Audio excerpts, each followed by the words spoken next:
गुजरात में एक स्थान है ना पोरबंदर, वहां पर कोई किसी एक गांव में एक महात्मा का जन्म हुआ। महात्मा इसलिए कह रहा हूं, वैसे सदगृहस्थ थे लेकिन महात्माओं का सा जीवन। कृष्णदास बाबा जिनकी मैं चर्चा कर रहा हूं, परम भक्त सत्यवादी व्यक्ति, गांव के मुखिया के लड़के थे। एक दिन कोई बंजारा व्यापार करने के लिए उनके यहां पधारा और उसने गांव में आकर के बहुत सारा अपना जो सामग्री थी वो सब बेची, बहुत सारा धन कमा लिया।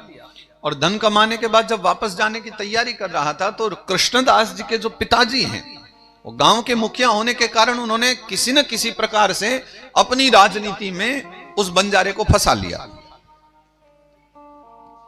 और जितना भी उसने धन कमाया था उसका सारा धन हरण कर लिया उससे। बंजारा बेचारा रोता पीटता सबसे प्रार्थना कर रहा है, पर विदेश में आया है, परदेश में आया, भैया कहां चलेगी।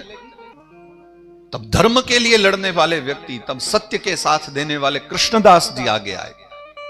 बालक ही थे उस समय, तो आगे बढ़ करके उन्होंने बंजारे की ओर से केस दायर करवाया। मैं तुम्हारी साक्षी दूंगा भैया, तुम निर्दोष हो, सारा धन तुम्हारा है। अब बताइए, कोई बालक अपने पिता से लड़ाई करे, वो भी किसी परदेशी व्यक्ति के लिए, क्या आज के समाज में आप कहीं ये देख पाओगे। लेकिन वह भक्त वहां गुजरात में ही जन्मे थे, भक्ति के वशीभूत होकर के, जिन्होंने पिता के विरुद्ध जाकर के उस बंजारे को, उस परदेशी व्यक्ति को उसका सारा धन वापस करवाया। परिणाम क्या हुआ? परिणाम स्वरूप पिताजी ने घर से निकाल दिए। बोले जाओ, जब तुम अपने बाप के ही नहीं हुए तो फिर भला किसके होगे। बालक ने कही कि पिताजी, मैं पिता का तो हूं, बाप का तो हूं, लेकिन सत्य का भी हूं।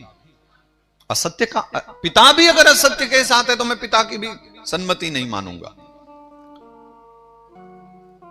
संबंध है, परिवार है, पिता भी अगर अधर्म कर रहा है तो कदाचित पुत्र का ये तो धर्म बन रहा है ना कि पिता को भी एक बार को समझाए, पिताजी आप यहां गलत हो।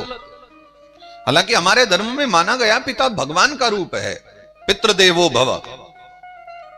लेकिन अगर कहीं अपराध दिख रहा है तो क्या बालक को नहीं एक बार कहना चाहिए कि पिताजी यहां बेईमानी कर रहे हो, आपको यहां थोड़ी बेईमानी से बचना चाहिए। पिता ने कह दिया या तो तुम हमारी बेईमानी में साथ दो, नहीं तो घर से निकल जाओ। बोले इसमें तो घर से निकलने में ही फायदा है। बेईमानी भरा जीवन जीने से तो अच्छा है कि मैं भक्तिमय जीवन जीऊं। छोड़ आए पिता का परिवार, ऐसे अद्भुत भक्त रहे।